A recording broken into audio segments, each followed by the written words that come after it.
Taylor Swift and Travis Kelce's romance has practically turned into a never-ending sitcom, full of twists, surprises, and the sort of moments that make the internet lose its mind. And lately, the saga has added a new chapter that's got everyone talking, laughing and cringing at the same time, especially after Taylor dropped her latest track, Would, a song that's got Travis all kinds of nervous because of how his dad, Big Ed Kelce, might react when he hears it for the first time. Since, let's be honest, the lyrics are anything but subtle. And the last thing any son wants is for his dad to listen to a song that's basically an open love letter with a wink and a nudge. All about, well, not trees, not forests, and definitely not carpentry, but rather some very cheeky double meanings that only Taylor could pull off with her signature style. And Travis has been joking to friends that he'd rather his dad miss the song altogether. Maybe take up a new hobby like bird watching or fishing instead of streaming Taylor's album on repeat.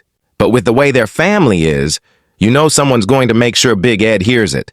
If only to see his reaction. And speaking of reactions, Jason Kelce, Travis's older brother and partner in podcasting crime, is absolutely thrilled at the idea, already planning to record their dad's first listen, saying he wants to catch every second, shock, confusion, pride, maybe even a little embarrassment because, as Jason puts it, that would be television gold. And he's promised listeners that he'll post the video no matter what, even if Travis begs him not to. And you can practically hear the internet waiting for what might be the most awkward father-son listening session in pop culture history, with the potential for the kind of viral moment that people will talk about for years. And it's not just the Kelce men getting caught up in the Would whirlwind, since even Taylor's mom apparently missed the point of the song at first, thinking it was about luck or superstitions instead of, well, what everyone else is giggling about, and Taylor thinks that's hilarious, sharing the story in interviews and laughing at how some jokes just go right over people's heads, especially parents. And if you want more wild celebrity stories like this, don't forget to subscribe for the inside scoop, because this is just the beginning.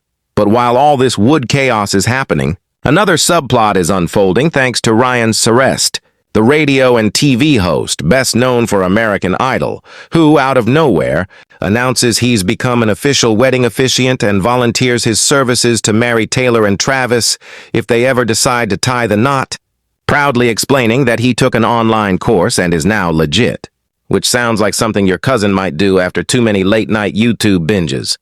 But Ryan is completely serious, repeating his offer on air and even bragging that his co-host gave him a 20 out of 10 for his last wedding performance.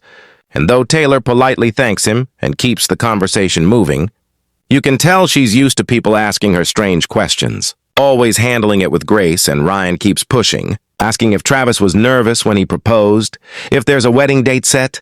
But Taylor simply smiles and says some moments are just for her and Travis, not for the world. And she wants to keep a few things private so their relationship can stay special. And honestly, with all the attention, who can blame her?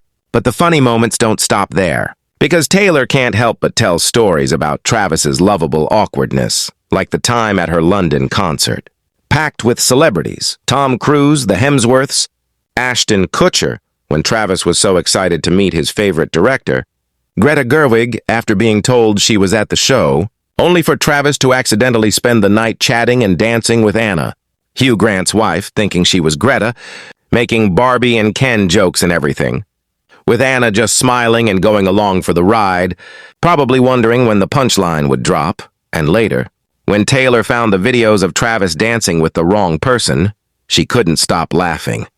And when she asked Travis if he realized he'd mixed up Anna with Greta, he turned bright red and fell silent.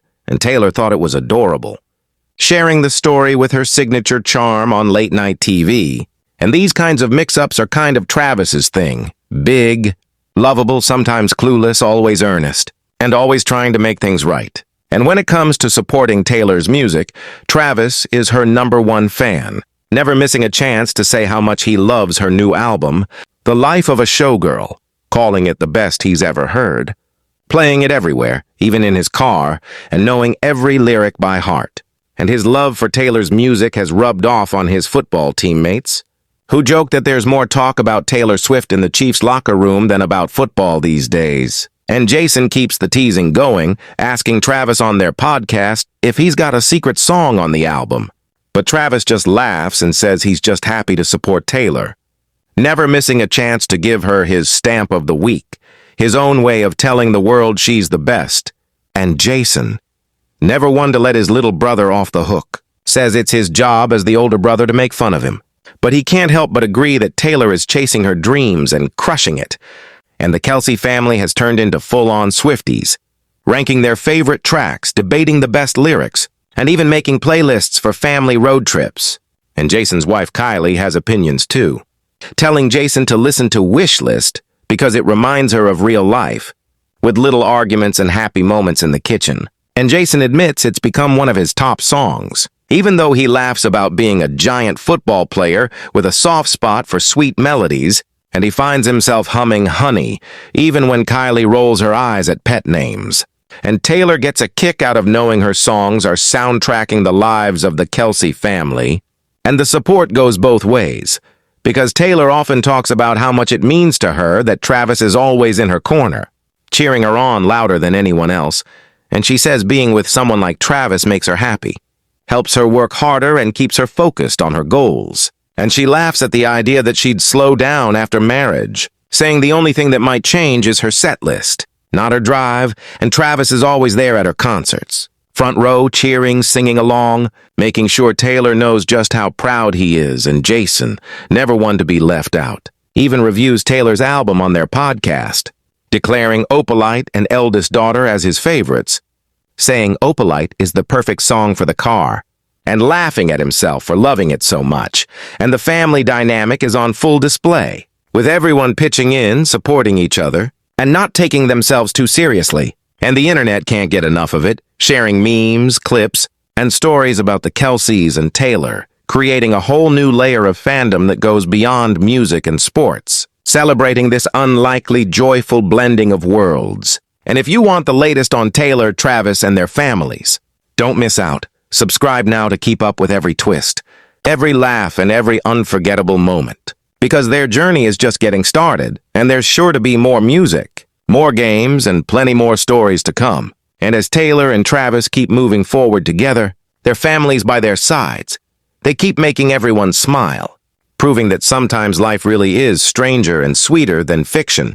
So keep watching, keep listening, and get ready for more adventures as Taylor Swift, Travis Kelce, and the entire Kelce clan continue to rewrite the rules of what it means to be a superstar couple, mixing music and football, love and laughter, and always bringing the fun, because with these two, you never know what's coming next, but you know it's going to be unforgettable.